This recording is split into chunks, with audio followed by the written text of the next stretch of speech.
Okay, so this is my top tweets of the week for week 6. I hope that everyone had a great week. I just wanted to start off my video this week talking about one of Lindsay's tweets from last week in her video, and it was basically saying that if you're not reaching a goal, don't necessarily change your goal, but change the strategies that you're using to reach that goal. And I think that that's great advice. And even working in my clinical placement and even at Washington and like working with kids one-on-one, a lot of times we may not be getting where we want to go with that student, but rather than just changing the goal altogether, I think we need to look at the strategies we're using to get there, or maybe just rethink the strategies that we're using.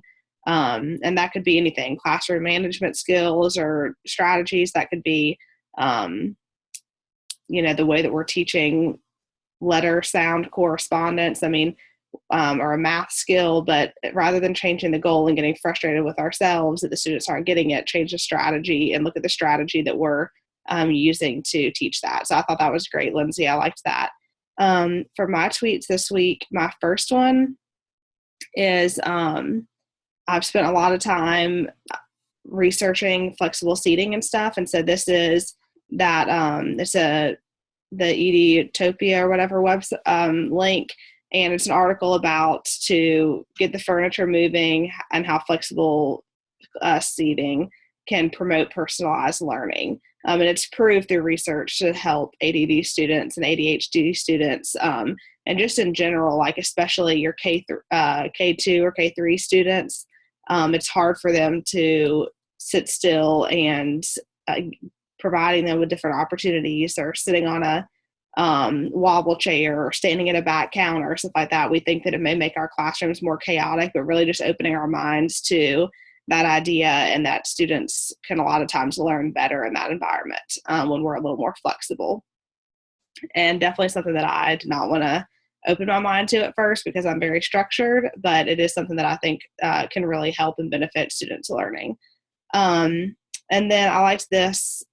This is basically stating that our technology must connect to learning. We can't have conversations around technology until we are ready to have conversations around learning. So we shouldn't just incorporate technology in our classroom to say that we're a more digital-based or technology-based classroom, but our technology should first tie to learning. And if it ties to learning, then we're on to something. So I liked that. That relates to a lot of things that we've talked to in social studies and using technology in our classroom. And then lastly, same thing, this kind of goes along. These are how we can bridge the gap between education and industry, and it's basically making our community more digital. And it's kind of like I'll pull it up, but not how we're non-digital, how we're digital, and that divide that's kind of in our community, and then tips of how we can branch those things together. So, for example, schools and industries, and then communities, we could bridge those together by inviting communities for tech days, tech awareness, or online search courses.